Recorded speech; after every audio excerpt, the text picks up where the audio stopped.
Assalamu alaikum wa rahmatullahi wa barakatuh, and welcome back to News and Views on Salam Media. My next guest is a dear friend, Khalid Vawda from the Social Intifada.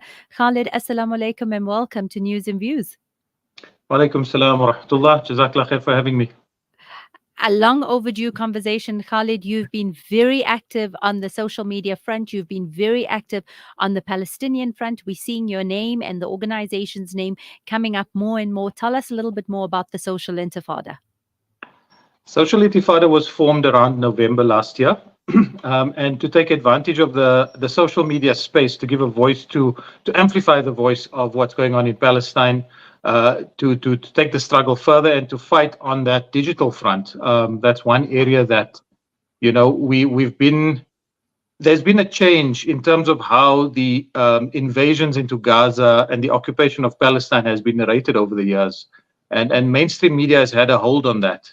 So with this particular invasion, post-October the 7th, we've seen the entire narrative shift globally. And that's solely due to social media reporting, individuals on the ground in Gaza. We know many of the reporters that we've been in touch with that have been showing us what's been going on a daily basis. And that's actually changed the entire view and narrative on the streets of Western cities and countries, which normally would project whatever mainstream media would tell them. So we felt we could fill a gap in South Africa. And alhamdulillah, so far so good. Lots more work to go, but we continue. Alhamdulillah, and I think you're doing an amazing job, but to you and your team. I think we've spoken at length about the fact that, we can change the narrative and can control the narrative, ensuring the stories are being put out into the social media, put out onto the public platforms that other media outlets may not actually want to have heard. Have you had great difficulty putting out these stories, or had any adversity or repercussions for putting out these narratives and stories? Absolutely. So unfortunately, all of the social media outlets are controlled. There's a strong Zionist control over all of them. Meta own Instagram and Facebook, and almost every activist who's been posting in support of Palestine has faced some form of restriction. Some accounts have been deleted in extreme circumstances, but they curtail accounts as well. And the algorithms are set up in such a way whereby they would pick up on keywords or images.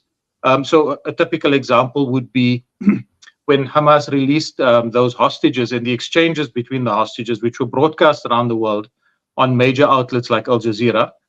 You saw the warm exchanges with the hostages. Now, those same videos, if they were circulated on social media, were immediately taken down.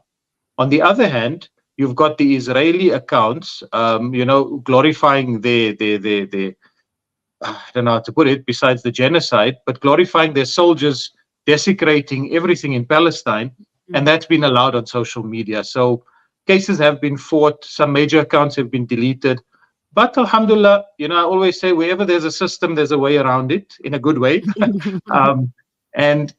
You find a way to beat the algorithms, and that's our challenge on an everyday basis. So content creators have become very creative in the way they present their material, in the way they present the language, in the way they present the actual wording that goes into the caption or on the video.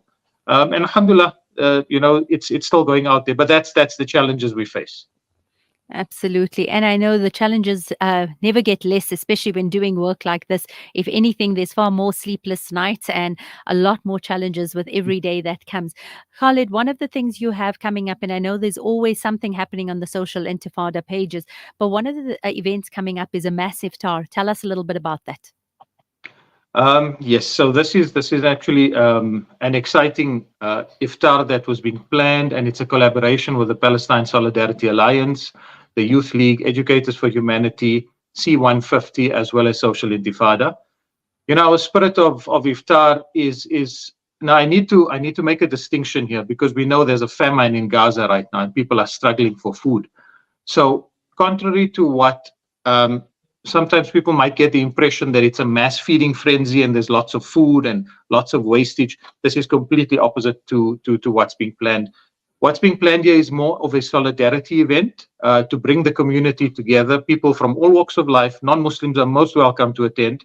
Um, to come together for an iftar, to break fast together, to share in that together, to perform Maghrib Salah together. We've got a special guest for viewers who know and viewers who don't know. Ahmed Ghunaim was in Gaza. He was one of those who was reporting from Gaza. And with the help of a few helpful South Africans, families, they've managed to bring him over and he's managed to evacuate Gaza. His entire home was destroyed, and he did quite a lengthy series of videos on that on his Instagram pages. So it's to solidify, the support for Palestine. It's to share in solidarity with Palestine. It is Human Rights Day as well. It's the 21st of March. It's Thursday. And there would be a few small talks. There'll be a presentation by Ahmed as well. And hopefully in solidarity with everybody, we can bring people together for the cause, inshallah. Inshallah. How do people get involved? How do people find out more about it? How do they need to RSVP? How does this work? No, not at all. It's just pitch up. We obviously wouldn't be supplying food, so everybody is encouraged to bring a plate of food, like you would, when you go somewhere for iftar. Dates and water would be supplied. There's facilities for men and women for salah. The venue is the Emmerantia Primary School in Emmerantia, of course, and the program will kick off at around 5 p.m. on the 21st of March. That's Thursday, the 21st of March. Everyone is encouraged to attend. Shukran. Khalid, I think so. Just to recap that's a massive tour taking place on Human Rights Day, the 21st of March, 5:30 at Emmerantia Primary School. And as we keep saying, it's not about select rights for select humans. It's about all the rights for every single human being. And this is what Social Intifada is pushing and trying to do. Khalid, how do people connect to you and your organization? Get in touch with us at Social Intifada, one word, on Instagram. DM us and we'll get back in touch with you guys. We wish you all the best. We salute all the hard work being done, and we will be keeping a closer look and following all the events taking place under your banner. Shukran for joining us on air this morning. Jazakallah khair for having us. Assalamu alaikum. Wa alaikum salam. That was Khalid Vawda from the Social Intifada. They'll be having a massive tour coming up. But not only that, they have a number of events and a number of things taking place on a regular basis, and it really is an organization that you want to connect with. They're very hands-on, they're on the ground, and I love the fact that this mass iftar is not just an isolated thing. It really is a collaboration of all the organizations that are trying to do the best that they can to raise their voices so that they can be a voice for the many voiceless people in Palestine. Please do get in touch with them. We'll be taking a quick ad break and we'll be back for the last segment.